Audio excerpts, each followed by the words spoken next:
Bonjour, bonsoir à vous et merci d'avoir choisi le chemin de la déduction qui vous a conduit sur cette vidéo. Avant toute chose, cette vidéo va spoiler Berserk et les futurs événements qui vont s'y dérouler. C'est à vos risques et périls. Tout d'abord, sachez que ce schéma résume la grande partie des enjeux de Berserk concernant les plus importants événements de l'œuvre et leur codépendance. Nous retracerons l'éclipse et le rite de renaissance pour expliquer comment les personnages principaux servent mutuellement d'hôtes à des formes initialement éthérées provenant du Nexus. Vous comprendrez ainsi les enjeux qui se cachent dans l'ombre depuis le début et leurs incidences sur la fin.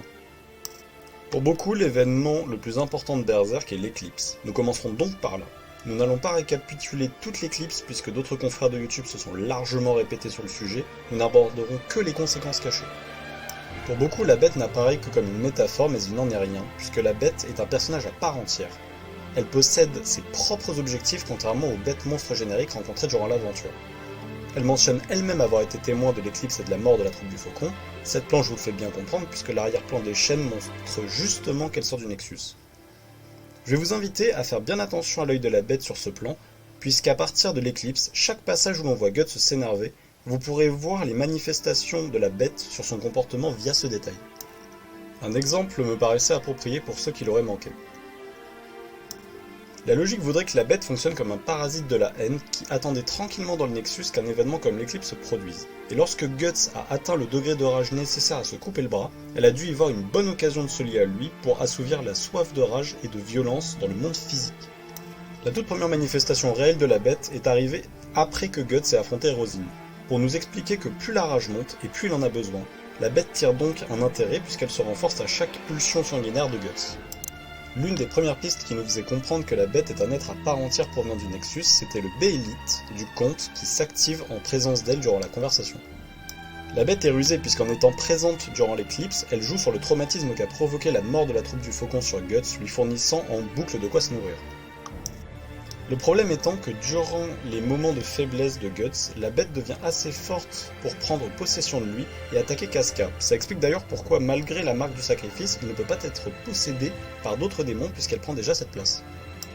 La soif de la bête a donc été largement perturbée par l'arrivée un à un de la nouvelle équipe de Guts, lui fournissant tout le soutien nécessaire à faire son deuil concernant la troupe du Faucon et en s'occupant de ses pulsions de rage ou de Casca si besoin.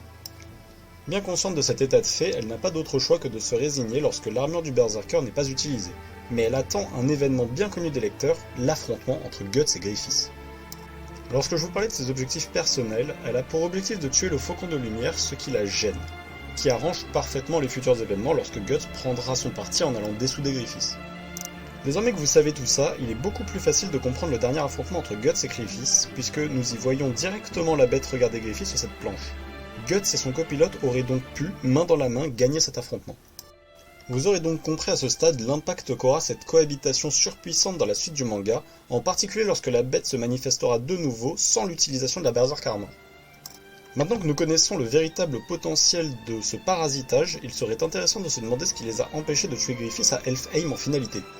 Et pour ça, nous devons nous tourner vers le deuxième événement majeur du manga, et l'impact du copilote de Griffiths dans toute cette histoire.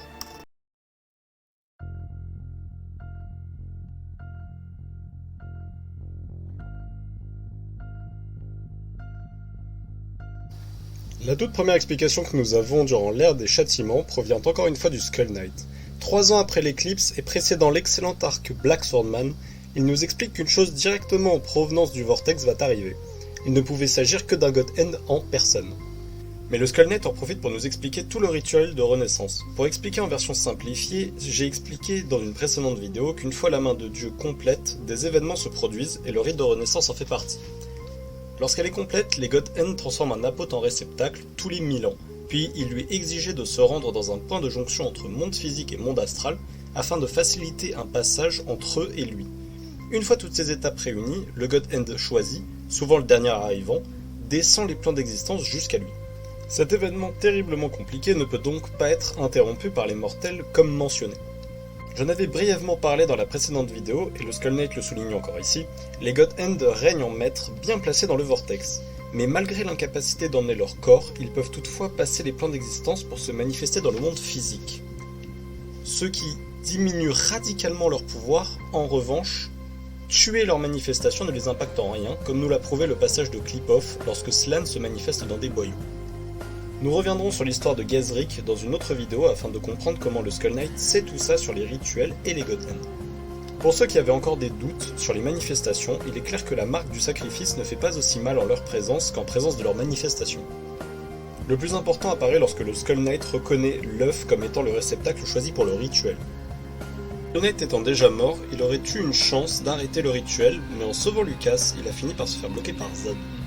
Il est intéressant de noter que la plupart de la communauté est passée à côté du fait que l'œuf a moins de 3 ans d'existence puisqu'il a rencontré les 5 anges en même temps, et qu'il est très probablement le premier apôtre à avoir vu son souhait réalisé en présence de Femto.